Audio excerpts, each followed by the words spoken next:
Well, today I'm going to try something a little different. And one of the things that I struggle with is cooking, and cooking for myself for one. So I figured I could combine the two, like do some video and also cook for myself. So trying something new today. And thank you for joining me. And anyway, this week I ended up talking with about 8 women about toxic relationships this last week.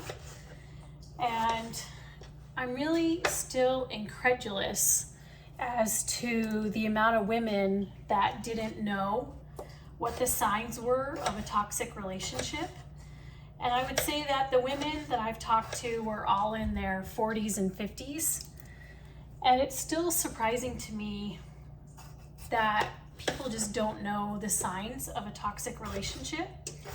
And I didn't know either that I was in a toxic relationship. There was a lot going on with the counselor and different words they were using, but none of them, came into toxic relationship. It was more like, oh, there's attachment issues and there's communication issues, and we don't know what's going on in the home for communication. So, there just was never the use of the words toxic. And that's kind of corroborated with all of the connections that I've had with different women that are trying to heal from these toxic relationships. And they didn't know that, one of the telltale signs of a toxic relationship, that your partner is very controlling, almost to the point of coercive control, where they just, at any and all costs, they want to box you in and control every single move that you make or whatever you talk about or whatever you try to do. And with that coercive control, hey, no cats on the counter. With all of that coercive control comes isolation. So over time, with coercive controlling partners, there's an element of being isolated from family, isolated from friends, isolated from other resources that might be able to help if you choose to leave. And I definitely saw that. I have a kitten who's 5 months old, and I'm trying to teach him. He hasn't been on the counter, but he's been pushing it lately. So anyway, ready? You are not allowed on the counter. That is not okay. So you better stay back or you're gonna get the squirt bottle. So, they didn't know about critical and controlling elements of their partners. And, most of these women have been in long-term relationships. And we're talking, 10, 15, 20-year marriages. And this was the main element of their marriages. And, over time, the partners became jealous of the woman, the wife. And there was definitely poor communications. And over time, when, there was trying to be resolution about the different things that were happening in the marriage, there was just a lot of conflict and just a lot of stress that was happening, over time. So poor communication and long bouts of, conflict that were happening and things that weren't resolved. And there was a lot of passive aggressiveness that was happening as well in these marriages, and, just a lot of game playing. And then there's a lot of blame shifting. So when there would be communication about things, there would be blame shifting as to whose fault it was or whatever was going on. So, a lot of times people just aren't aware of what the signs of toxicity is. And, that really needs to be, known. And I think there needs to be some sort of class that needs to happen either in high school or college campuses or whatever. I think there needs to be some education around what toxicity is and how that manifests in relationships, in friendships, in families, and also in work. I think that there's just not enough education out there for the signs of toxic.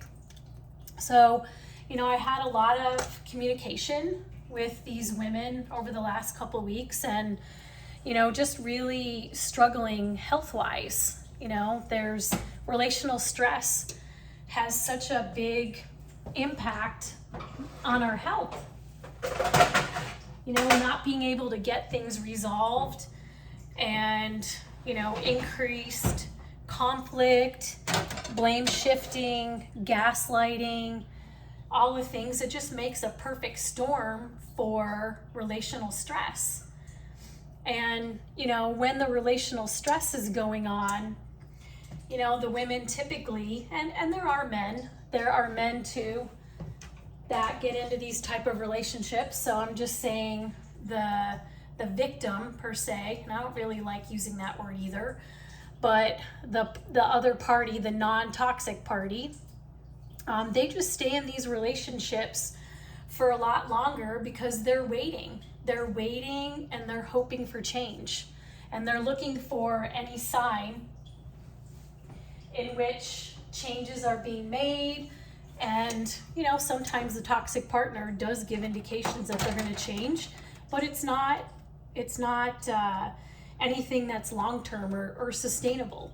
They might be able to change for the short term, and they make some changes and gets the partner off the back, but long-term, there's no long-term change, sustainable change, meaningful change that happens in these relationships. And again, there are cases when change does happen, but we're talking that's a unicorn. So, a lot of these women stayed in these relationships for a very long time because they were hoping. They'd already been invested in their relationships, and they were, long-standing relationships, and they were hopeful for change. And with all of that, they had many years invested, and they wanted to invest a few more to see if things could change. And I see that a lot. Women, or the other partner, has been in a relationship 5-10 years, and what's a year or two to see if that could change any, and they stay waiting and hoping for change, and the change never really comes. The change that does happen is that the party, the non-toxic party, they end up getting counseling, and then they start moving forward, and sometimes that big gap happens with the growth chasm. And that typically can't be bridged in any way when one person of the partner goes and has great growth and development, and that just can't be bridged most times. But the other thing is that these women, they started to hope and they started to wait for change, but they also started to neglect themselves with self-care. And they weren't practicing self-care, in all of this. And, it's just really disappointing that, they start putting more and more focus on the relationship and on trying to make it work. And that comes at great cost to their mental health and to their families and also to their own physical health. And so, from there, they're not taking care of themselves. They're not eating well. There's just so much stress going on. Their digestive systems start giving up the ghost. They've got heartburn. They've got hair loss. They're stressed. They can't sleep. Their digestive system is just off the charts bad. And, it's just, it's a terrible thing to go through when, this person, your spouse, or your partner is supposed to be lifting you up, and you're supposed to be working together in partnership, and then that just changes. It's not there. So these women, they weren't practicing self-care, and they're given more and more and more in these relationships, and it's just really sad. Their health starts going down the tubes, and I've seen a higher incidence of immunology type symptoms. See a lot of IBS and heartburn and just gastro upset, see a lot of food allergies, and just so much stress that happens in these type of relationships. And so, you know, it's just sad because by the time that these relationships, you know, end up on the skids, you also have the partner, the non-toxic partner, has great healthcare issues. You know, they're navigating some very big things that are happening in their lives, and they're feeling fatigued. You know, they've got insomnia, and they haven't really slept a good night's sleep. They've been stressed out trying to get these things resolved, and nothing's really happening. So they're like fatigued, they're overwhelmed, and they don't have a real positive feeling about the future with these type of relationships. And they just don't see how this is ever going to be resolved. And that's the difficulty of these type of relationships. Again, the relational stress is off the charts, causing so much health issues, and the women just don't know how to go about ending these relationships. And, you know, they downplay what's going on in these relationships as well. So, you know, it's just a lot of no win. You know, if you're in a toxic relationship, there's like no win to these relationships. And the only winning is getting out of these relationships.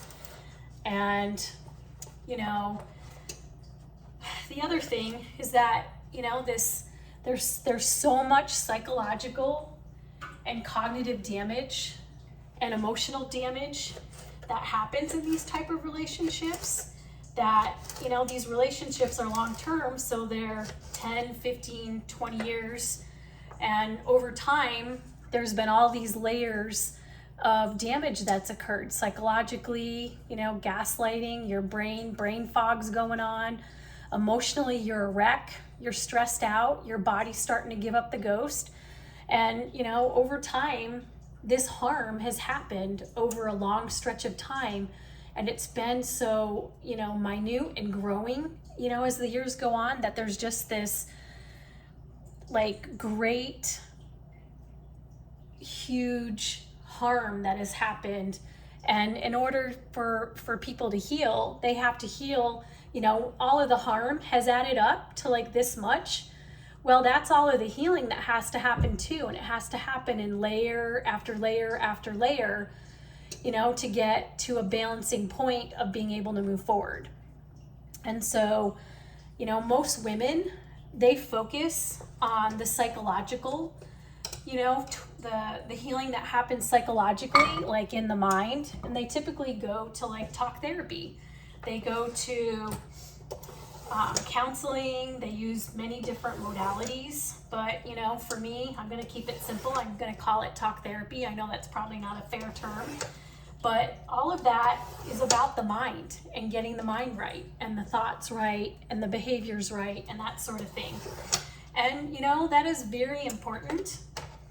But a lot of these therapies don't address, you know, the present day going on to the future, like what that looks like. A lot of these therapies talk about the past. So it's very past focused, and it's really not about moving forward, like today and going forward and mindset stuff. And, you know, in order to heal from a toxic relationship, you really need to focus on the body. And I don't see talk therapy really focusing on the body at all. And, you know, in talk therapy, you're just dealing with the mind, and you're not dealing with the body. And if these women that I've been talking to, none of them had been doing any body modality things for their healing. It was all therapy and self-help and DIY self-help.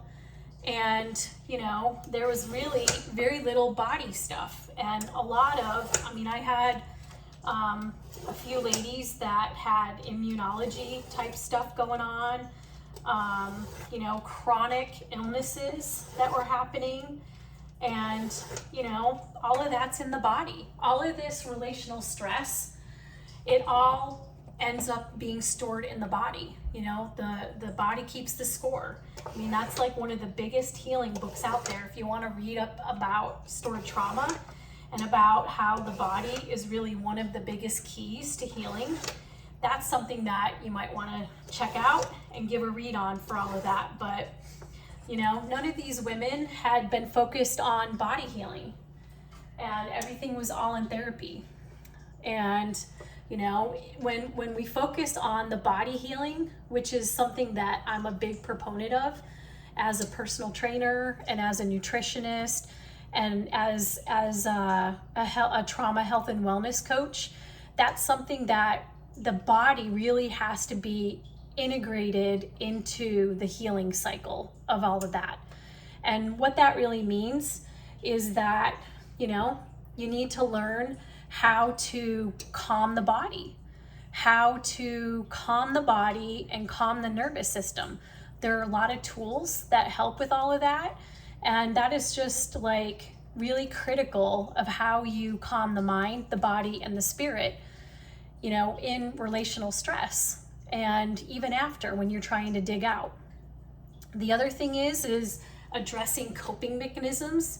Sometimes I see with a lot of women, you know, that the coping mechanism may be gambling or shopping or drinking or even drugs. And there may even be some sex addiction, you know, with all of that. So, you know, looking at different ways to address coping mechanisms. Oh, and then emotional eating.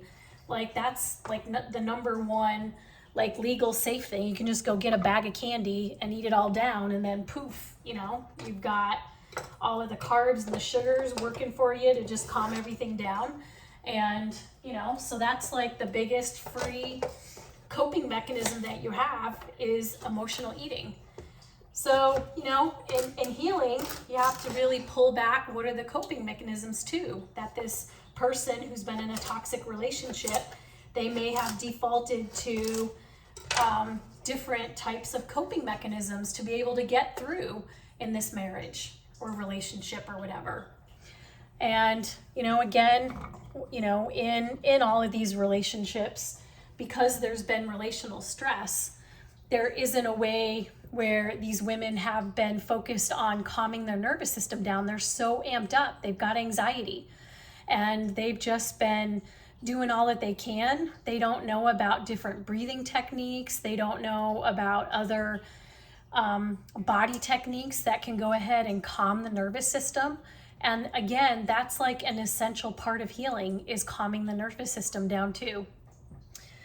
We also need to look at, you know, how we deal with triggers. You know, when we're triggered, is it an emotional trigger? You know, how does the nervous system react? What other things are going on in the body? And like really dialing all that back. And, you know, when we look at those triggers and all the other things that are going on, like, what are the patterns? What are the trends?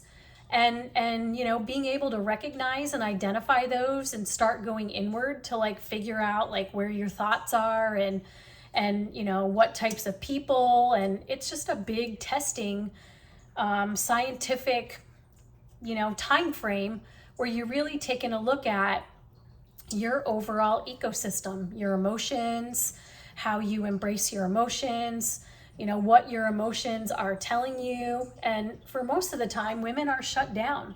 They're shut down emotionally. And, you know, they're not even feeling any sense of anger. They probably can't even cry too. That's what I've heard a lot, is that women just got to the end and they're not even crying.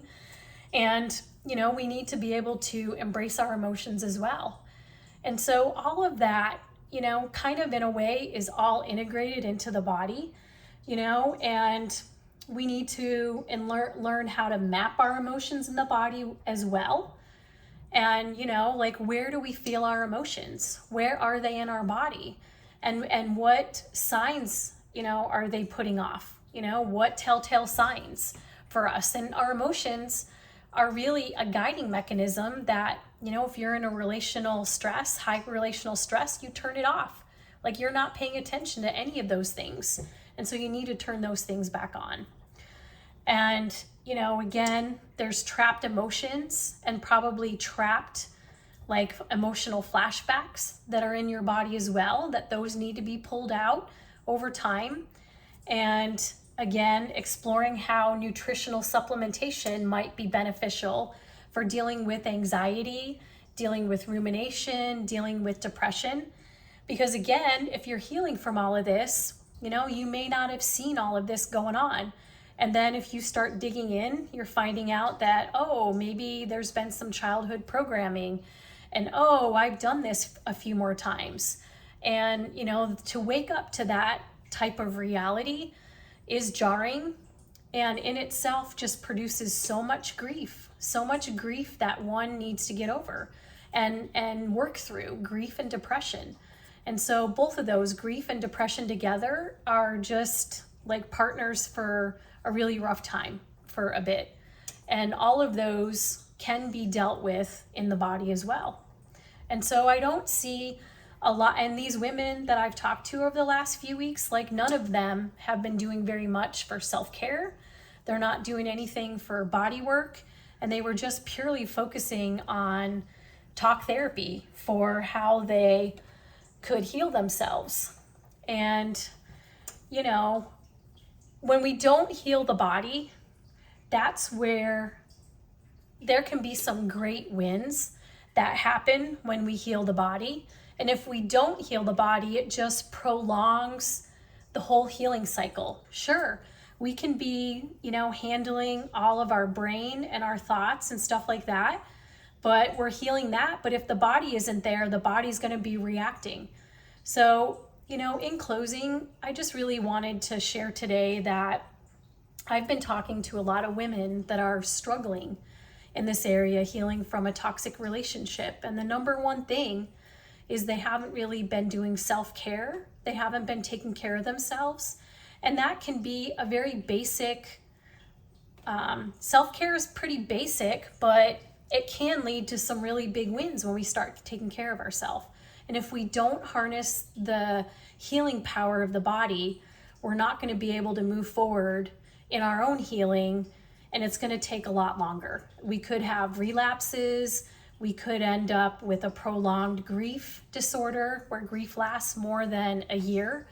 And, you know, if we could help integrate all of that together, then that would be a really concise and layered approach to healing from toxic relationships and narcissistic abuse.